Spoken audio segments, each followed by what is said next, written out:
Yo, we back. Silent Story Podcast. I'm here with my guy Queso. What's up, man? Good, man. What's good with you, bro? Chilling, man. We're gonna get right into it. So what we got? NBA sleeper teams. Season. We got a good portion of the season out the way, so we can kind of see what's what to an extent. I know we got some injuries and things of that nature, but based on what you've seen so far, give me like a potential sleeper team. So my potential sleeper that I want to go with, it might not be a sleeper to some people, but I think to probably a majority of people, they would see them as a sleeper just because they kind of underperformed the past couple years. I'm gonna go with Phoenix. Like I think Phoenix had a lot of question marks, obviously coming in with the injuries and whatnot. I like the way they've started their season so far. They got into a little bit of a slump, just because KD and Bill been in and out the lineup. But when I watch them play, like they playing competitive, they playing pretty good offense and defense. They pretty much like top 12, top 15ish in both right now. And I think they only gonna get better. So like I'm watching obviously D Book is the one leading the way. He's kind of been the only one that's been kind of healthy for the full time. But they got guys off the bench that's kind of getting it done for them. You got Grayson Allen who comes off the bench now. He's still kind of shooting the ball pretty well and doing this thing. Royce O'Neal, I think, was a good pickup for them for defensive stability and kind of helping out being a versatile defender. I just like what they're doing over there. Monte Morris is giving them quality minutes. Mason Plumlee's playing pretty well.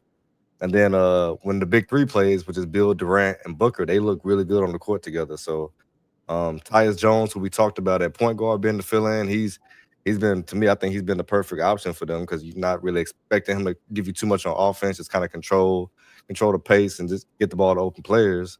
Then also you got D Book who's kind of playing a little bit more points. So they both averaging about 6.5 assists a game. So I just like the way the ball moving they got going over there, the way they playing, and they just being competitive in all their games. So I like Phoenix. I know a lot of people were down on them. But I like what I'm seeing from them, and I could see them getting to a finals. I could really see it. Yeah, from watching the Mavericks lose to them 2 times this season. I think we played them twice, if I'm not mistaken. I think it was like 2 times. They look to be a very functional basketball team. They brought in Tyus Jones, veteran point guard, who I actually like a lot. He actually could bring a lot of stability to the offense because his assist to turnover ratio is like among the best in the NBA. Mhm. And Yusuf Nurkic actually has been giving them some good minutes this season. I know against the Mavs, he kind of was getting whatever he wanted in the paint. He was killing us in the paint. I actually like what Phoenix is doing. They own like a little scared now because Kevin Durant's been out the lineup, and Mhm. Bradley Beal has a leg injury right now, so he's been out the lineup too. Devin Booker has been the consistent, but as to what you were saying, though, I know a lot of people was down on them. I may have been down on them myself too, but at the same time, though, brought in the coach, got some players to come in, surround the big three, and I feel like they're a very competent team. I feel like they'll be very competitive once they get healthy. I feel like they could go up against the best. Yeah, Budenholzer, he's been doing a pretty good job so far. We know he's a great coach. We saw what he did, obviously winning the championship with the Bucks. And he had the Hawks team that he had to a lot of number one seeds in the East. So we know what he can do, especially when he got a little bit of talent. Be interesting to see if they make a trade or what they want to do if they kind of hold where they at and Mhm. go for a run. But I think they more than capable of getting to that finals if they stick with what they got. I like what I'm saying. Speaking of sleeper teams, you actually just said it, Budenholzer with the Hawks. That's actually gonna be my sleeper team this season. Okay. So just real quick, I'm gonna run off some stats. They around like fourth in assists at 29 points a game. They actually have they tie for fourth in the most steals in the game with 16. They fourth in percentage of points in the paint at 47%, and they average 54 points in the paint. They fourth in mid range percentage at like 44.6, and they third in pace at 103. I want to talk about Dyson Daniels real quick. From going from New Orleans to Atlanta, he's averaging 11 more minutes per game from 22 to 33.9, and he's averaging 15 points a game. Previously was 5.8. Blocks per game 0.4, now it's 1.1. But the real number is steals per game. He's went from averaging 1.4 to 3.4 steals per game. Dyson Yeah. Daniels is kind of in that conversation where we're trying to figure if he's the best perimeter defender in the league right now.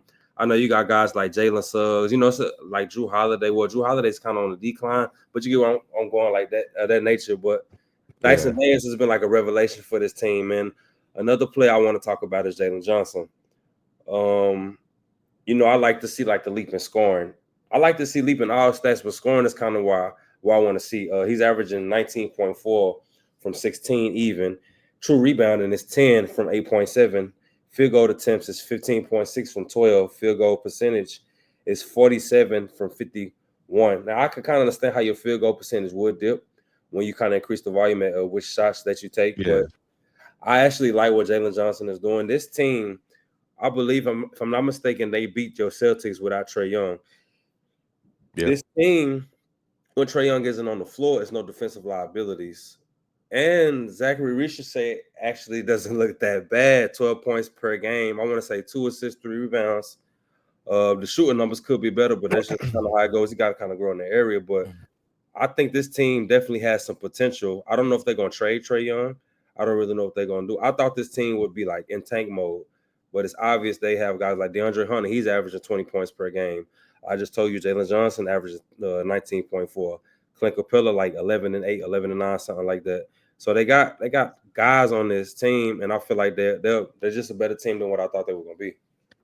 Yeah, I think another name that I don't know if you mentioned, but DeAndre Hunter coming back into the lineup, like so far, like he's only played about 4 games, but like what he brings to you defensively, the versatility, and then he's shooting like so far 47.8% from the 3-point line. Like I think that's what they expected from him, like coming out, is just being able to spot up, shoot, and play good defense. And I think he kind of struggled with the shot his first couple years in the league, but now it seems like he might have kind of found his spot with the team he's averaging. I mean, like I said, I know it's a small sample size, 4 games, but he's averaging 20 points a game, which is kind of what you want for like a guy who you want to be like your maybe third scorer, you know, somewhere between like 18 to 20. So I think if he can continue playing like this, which we'll have to see, that'll be a nice little. I think we could see them being like a top 4 or 5 seed in the East because you know Trae Young's gonna give you the consistency, the 20, at least 22 to 25 points and the 10.5 assists. Like you said, Jalen Johnson, Reese Shade's playing really, really good.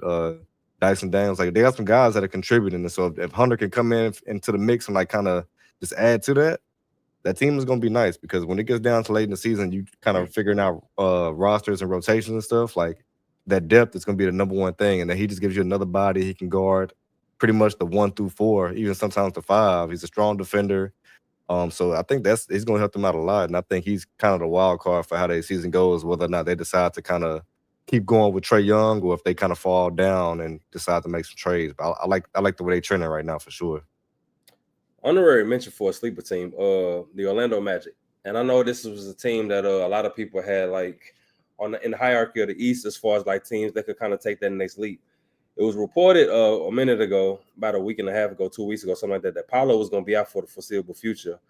And amidst that, the Magic on a 6-game winning streak. And I believe that Franz Wagner just got Eastern Conference Player of the Week. He averages 29, 6, and 6 in that span. So it's like they're kind of showing us now that we not just Paolo. We got another all-star caliber player. And we got like Kentavious Caldwell-Pope, one of the best perimeter defenders in Jalen Suggs. We got Anthony Black.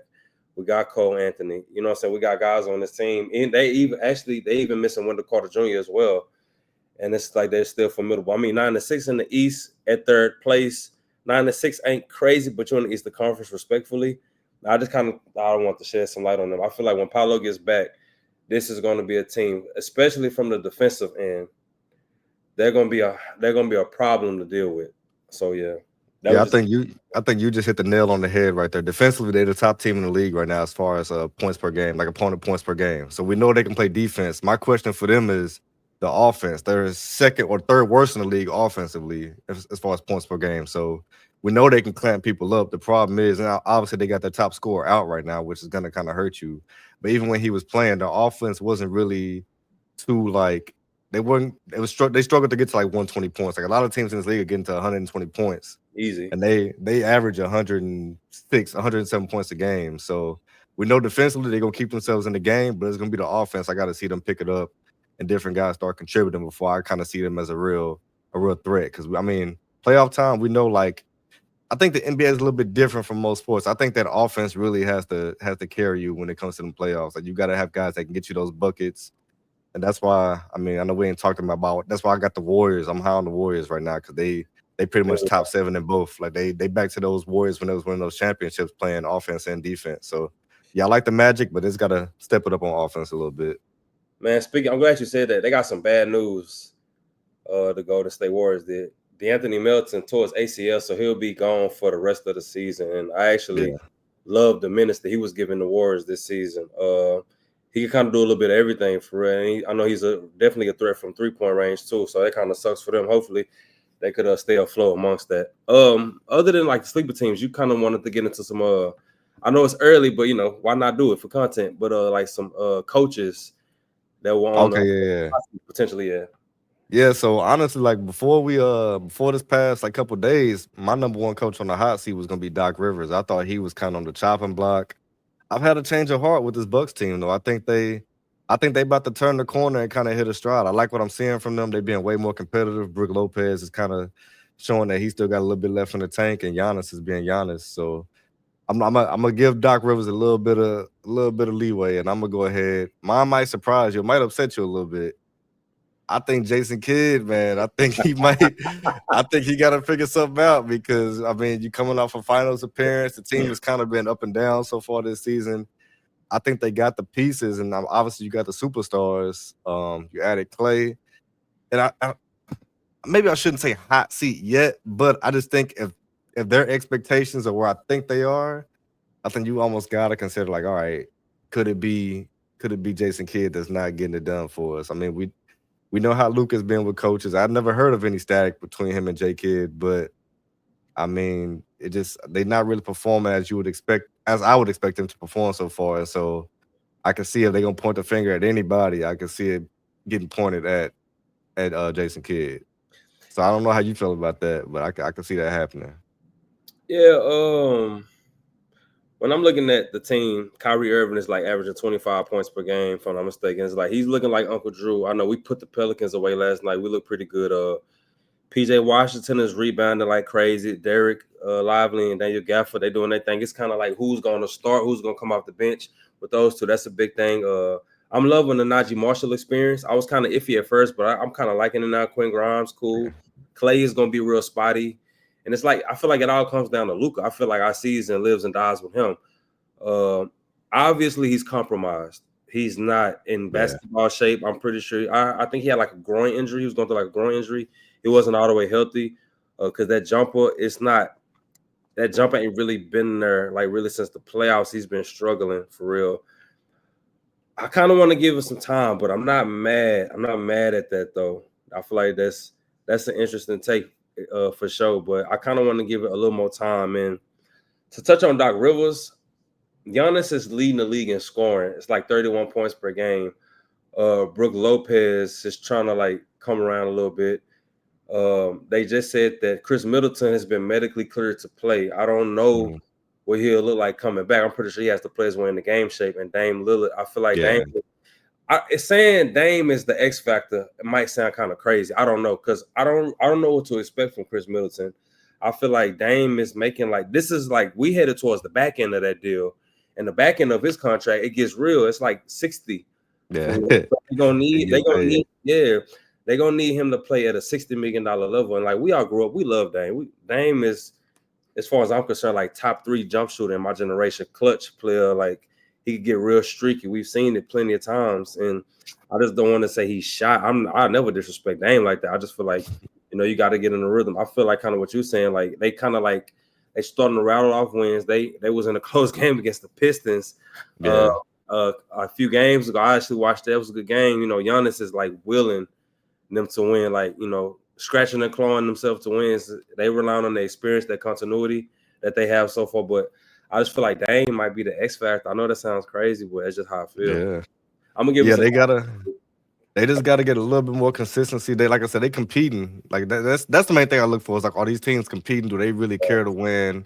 So you can tell they're not all out on Doc Rivers. Like they at least buying in and trying to get some wins rattled off. So obviously, when you're missing one of your top players, it kind of forces everybody else to step up a little bit. Dame has not been at his best, but that's Dame, like you said. We all know and love Dame, so I expect him to turn it around. Giannis is doing what he does, what he's been doing the past 6-7 seasons. So it's I think Brook Lopez is kind of, I think him and Dame, like you said, kind of those X factors. Brook Lopez, we questioned whether or not he had anything left.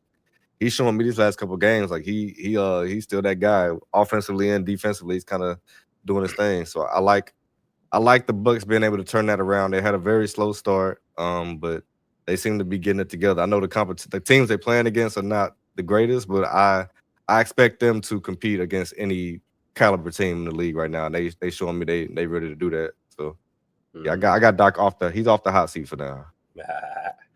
That was a quick sleeper teams and potential head coaching hot seats. Man, we're gonna be right back with y'all. Y'all have a blessed night.